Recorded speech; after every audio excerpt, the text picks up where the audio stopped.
ناظرین آگے بڑھتے ہیں، اب سابق الہی پرسنل لیڈر بلال غنی لون کی بات کرتے ہیں۔ ان کی جانب سے اشارہ دیا گیا ہے کہ وہ آئندہ اسمبلی انتخابات میں حصہ لے سکتے ہیں۔ جی راست ہندوارہ سے ہی طارق، بہت بہت شکریہ۔ ایک نیا جو سیاسی باب جو ہے وہ شروع ہونے والا ہے ضلع کپوارہ کے اندر، خاص کر ہندوارہ اور کپوارہ یا ترہگام کے اندر۔ کل آپ نے جو دیکھا، بلال غنی لون نے باضابطہ طور پر اب اعلان بھی کیا ہے، کیونکہ لوگوں کا کہا کہ مجھے بھی ایک موقع دے دو، میں آپ کی خدمت کرنا چاہوں گا۔ تو سب یہ زرد ہرائی کا علاقہ ہے جہاں سے بلال غنی لون جو ہے ان کا آبائی علاقہ ہے، وہاں پہ یہ ایک کنونشن انہوں نے رکھا تھا۔ اگرچہ اس بارے میں چما گویاں بہت پہلے سے چل رہی ہیں کہ شاید بلال غنی لون جو ہے وہ اسمبلی الیکشن جو ہے وہ کانٹیکٹ کریں گے، لیکن کل انہوں نے باضابطہ اس چیز کا اندیا دیا کہ وہ بالکل الیکشن میں حصہ لیں گے۔ اور حالانکہ ان سے جب اپنی تقریر کے دوران یا جب میں نے ان سے فون پہ میری ان سے بات ہوئی تو میں نے ان سے کہا کہ کیا آپ کسی پارٹی کے اندر یا اپنی پارٹیاں بنانے جا رہے ہیں؟ اس کے متعلق انہوں نے کہا کہ ابھی ایسا کوئی ارادہ ان کا نہیں ہے، نہ تو وہ کسی پارٹی میں جا رہے ہیں اور نہ ہی ان کا ارادہ ہے کہ اپنی پارٹی کا۔ لیکن جو بھی پولیٹیکل مبصرین ہیں یا ان کے بیان کی، اگر ہم ان کے ایڈریس کی بات اگر ہم کریں تو انہوں نے اس چیز کا اندیا دیا کہ جو بھی لائک مائنڈڈ پیپل ہیں وہ شاید اکٹھے آ کے ایک نئی سوچ اور نئی پولیٹیکل پارٹی جو ہے وہ شاید ہمیں دیکھنے کو ملے گی۔ اور جو بھی باقی اس میں لگتا ہے کہ شاید جو بھی باقی حجت لیڈرز ہیں، فارمر حجت لیڈر، شاید ایک کر سکتے ہیں۔ تو ہم نے کل دیکھا کہ لوگوں کی اچھی خاصی تعداد جو ہے وہ بلال غنی لون کے اس کنونشن میں موجود تھی۔ اور جو اس میں دیکھا گیا کہ جو ان کے والد محترم ہیں عبدالغنی لون صاحب، ان کے کچھ چند ساتھی بھی اس پروگرام میں ہمیں دیکھنے کو ملا۔ تو کل ملا کے یہ ہم کہیں گے کہ ایک نئی پہل جو ہے وہ کپوارہ کی سیاست میں ہونے جا رہی ہے۔ جی روح صاحب۔ اچھا ایک چیز بتائیے، سجاد کے بھائی ہے، ایک ہی گھر سے دو افراد کا سیاست میں آنا، کیا آپ کو لگ رہا ہے کہ نقصان دہ ہوگا ان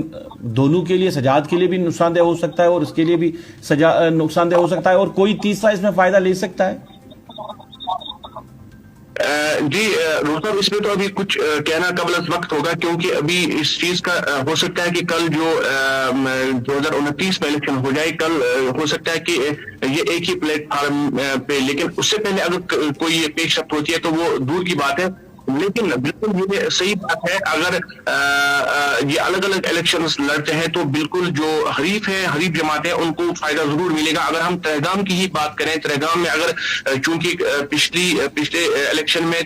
محض 3000 ووٹوں سے نیشنل کانفرنس نے جو ہے وہ جیت درج کی تھی۔ اگر بلال غنی لون وہاں سے الیکشن لڑتے ہیں تو یہ جو ہے وہ پکا ہو جائے گا، جو نیشنل کانفرنس ہے ان کو فائدہ مل سکتا ہے، کیونکہ وہاں پہ سجاد غنی لون کی بھی اچھی خاصے ووٹرز ہے، کیونکہ 3000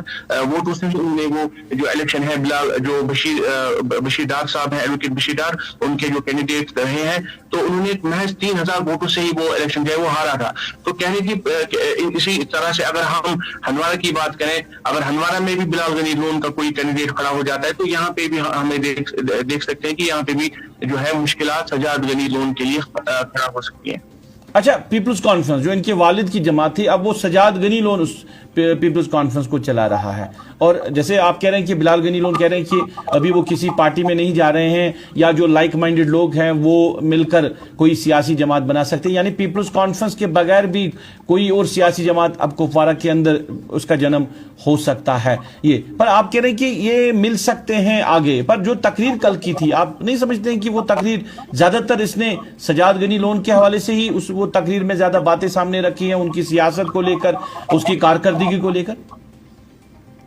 صاحب، میں نے اس تناظر میں کہا کہ یہ جو کشمیر ہے یہاں پہ کچھ بھی ہمیں دیکھنے کو ملتا ہے۔ آج سے چند سال پہلے آپ کو یہ تصور ہی نہیں تھا کہ حجت جو ہے وہ الیکشن یہاں پہ لڑ سکتے ہیں۔ تو میں نے اس تناظر میں یہ کہا کہ کل کو ہو سکتا ہے یہ they might be on the same table, لیکن جو کل ان کا جو بیان سامنے آیا تھا اس کے مطابق یہ ہے کہ شاید ہمیں ایک نئی پولیٹیکل پارٹی جو ہے وہ کشمیر میں دیکھنے کو ملے گی۔ مجھے لگتا ہے کہ that will be soon forward.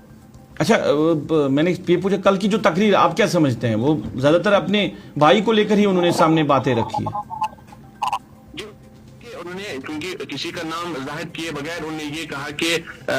وہ کسی کے آشرواد سے یہاں پہ نہیں ہے، تو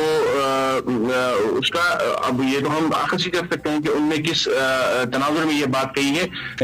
آخر میں ایک چیز جاننا چاہوں گا میں، حالانکہ ابھی بلال غنی لون جو ہے ان کا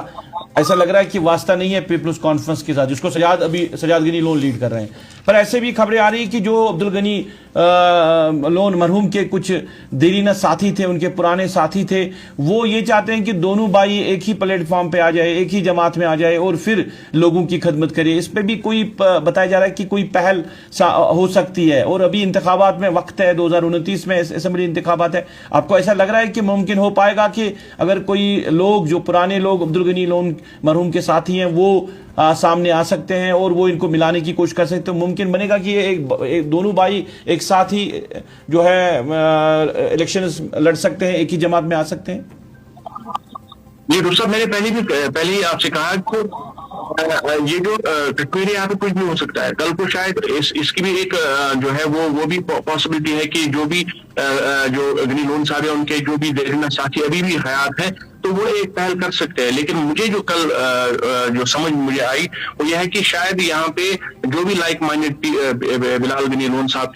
کے ساتھ جو ہے وہ شاید ایک بہت بڑی پہل جو ہے وہ سری نگر میں ہمیں دیکھنے کو ملے گی.